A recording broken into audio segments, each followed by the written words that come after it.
तो चलिए शुरू करते हैं। पढ़ाई लिखाई में ध्यान लगाओ, IAS बनो और देश को संभालो। Find the natural frequency of the system as shown in figure using energy method or Newton approach. आता त्यांनी आपल्याला क्वेश्चन पेपरमध्ये ही डायग्राम दिली होती. या डायग्रामवरून आपण ही डायग्राम ड्रॉ केली. या दोघींमध्ये चेंजेस काय आहे, इथं फक्त स्प्रिंग अनकॉम्प्रेस आहे. स्प्रिंग इथं पहिल्या डायग्राममध्ये काय क्वेश्चन पेपरमध्ये कॉम्प्रेस आहे, इथं आपण काय दाखवली अनकॉम्प्रेस दाखवली. आणि ती स्टिफनेस के. इथे काय मास, आता इथं मास ह्या पोझिशनला आहे. आता इथं अनकॉम्प्रेस स्प्रिंगमुळे मास काय झालं, डाऊनवर्ड गेलं म्हणजे खाली गेलं आणि त्याला दाखवलं आपण mx. आता इथं I0 थीटा म्हणजे आपला मोमेंट ऑफ इनर्शिया आहे. तो स्प्रिंग ज्या बाजूला म्हणजे वेट ज्या बाजूला खाली जाईल त्याच्या ऑपोजिट डायरेक्शनला त्याचा मोमेंट ऑफ इनर्शिया असतो.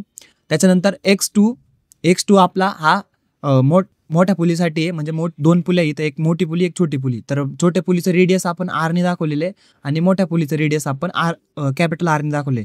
आता इथं कॅपिटल R जो आहे तेव्हा आहेत x2 आणि जो स्मॉल r आहे त्याला x1 म्हटलेलं आहे आपण x1. आता याच्यावरून आपल्याला एनर्जी मेथडनी त्याची नॅचरल फ्रिक्वेन्सी काढायची. आता ती कशी, त्यासाठी आपल्याला 3 एनर्जी घ्यावी लागतील. पहिली घ्यावी लागेल कायनेटिक एनर्जी. आपल्याला कायनेटिक एनर्जी ऑफ मास म्हणजे m. Kinetic energy of mass m is equal to, आता ती कशी काढायची कायनेटिक एनर्जी ऑफ मास, त्याच्यासाठी सिम्पल आहे. जेव्हा असं डायग्राम किंवा नॅचरल फ्रिक्वेन्सीचं न्यूमेरिकल असेल आणि ते जर एनर्जी मेथडने सॉल्व्ह करायचं असेल तर फिक्स आहे kinetic energy m is equal to fix, सगळीकडे हेच लिहून टाकायचं 1/m mx, त्याच्यावर डॉट द्यायचा आणि त्याचा स्क्वेअर झालं इज इक्वल टू. आता हे फिक्स प्रत्येक न्यूमेरिकलला, फक्त आपल्याला आपल्या डायग्रामनुसार त्याच्यात आपल्याला काहीतरी चेंजेस करावे लागतील. आता हा mx², आता मास आहे आपलं, मासला काय आपला x1. आता x1 साठी काय चेंजेस करावे लागतील आपल्याला, 1/2 m जसाच तसा येईल, फक्त x² जागी x² म्हणजे काय आपला, x म्हणजे काय आपला r थिटा. आता आपला मास कोणत्या पुलीला लावलेलं आहे, स्मॉल पुलीला. मग स्मॉल पुलीचं रेडियस किती आहे r आणि त्याचा अँगल किती डिस्प्लेसमेंटचा थिटा. मग m इज 1/2 कॅपिटलमध्ये x ची व्हॅल्यू काय येईल मग r थिटा आणि त्यांचा स्क्वेअर. थिटावर डॉट नेहमी द्यायचा, एक्सवर डॉट आहे मग थिटावर पण डॉट द्यायचा इज इक्वल टू. आता याला सिम्प्लिफाय करून घेऊ, 1/2 जसाच तसा r ची व्हॅल्यू r चा square bracket complete multiply by थिटाचा पण स्क्वेअर, थिटावर डॉट आणि त्याचा स्क्वेअर. हे झालं कायनेटिक एनर्जी ऑफ मास. आता नेक्स्ट तसंच कायनेटिक एनर्जी ऑफ पुली म्हणजे ड्रमची इज इक्वल टू 1/2 mx². आता mx² नाही घ्यायचा, त्याचा मोमेंट ऑफ इनर्शिया घ्यायचा, मग I0 थीटा आणि त्याचा स्क्वेअर इज इक्वल टू. आता हे जसंच तसं याच्यावर डॉट, हे जसंच तसं आपल्याला सेम प्रत्येक न्यूमेरिकलला सेमच राहणार आहे. त्याच्यानंतर पोटेन्शियल एनर्जी ऑफ स्प्रिंग. आता potential energy PE is equal to 1/2. आता इथं फक्त के म्हणजे काय त्याची स्टिफनेस, मग KR इथं येईल आपला KX इज इक्वल टू, इथं येईल आपला K2X आणि त्याचा स्क्वेअर इज इक्वल टू 1/2. आता x2 ची व्हॅल्यू किती आहे, x2 म्हणजे काय आहे, मोठ्या पुलीसाठी आपण x2 घेतला आहे, म्हणजे डिस्प्लेसमेंट कशी मोठ्या पुलीची कॅपिटल R आहे आणि थिटा. मग 1/2 इथं येईल K जसाच तसा स्टिफनेस घ्यायची पोटेन्शियल एनर्जीला, म्हणजे K घेतला ब्रॅकेटमध्ये x ची व्हॅल्यू काय कॅपिटल R आणि थिटा सेम अँगल सेम असणार आहे, फक्त R ची व्हॅल्यू चेंज होणार आहे. R इज इक्वल टू, आता परत 1/2 K R चा स्क्वेअर आणि मल्टिप्लाय बाय थिटाचा स्क्वेअर. हे झालं. आता आपल्याला टोटल एनर्जी काढावं लागेल. मग टोटल एनर्जी मग कायनेटिक एनर्जी ऑफ मास काय आहे, 1/2 mr² मल्टिप्लाय बाय थिटा² थिटावर डॉट प्लस 1/2. आता नेक्स्ट काय आहे कायनेटिक एनर्जी ऑफ ड्रम म्हणजे 1/2 I0 थीटा त्याचा स्क्वेअर आणि त्याच्यावर डॉट परत प्लस 1/2 K परत R चा स्क्वेअर डॉट थिटाचा स्क्वेअर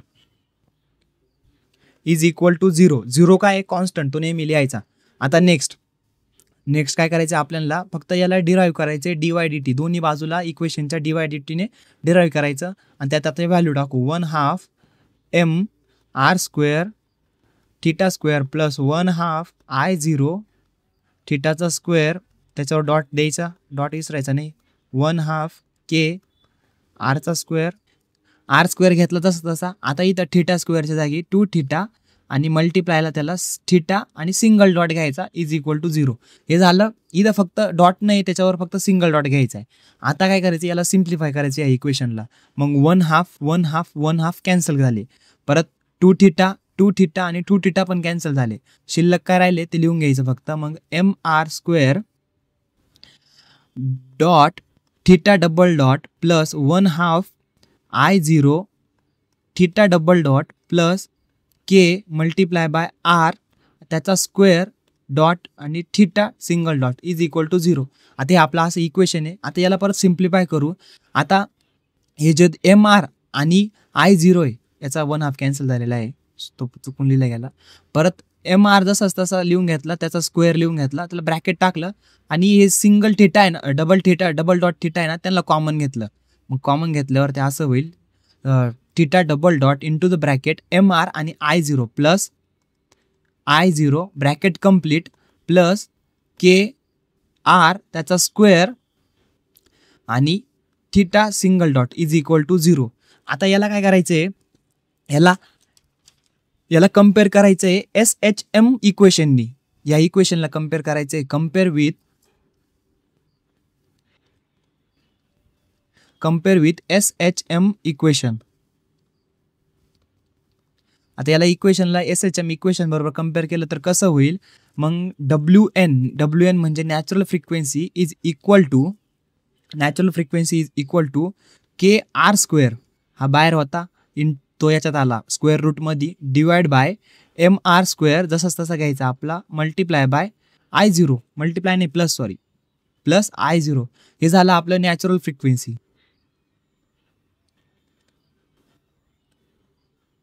म्हणजे आन्सर.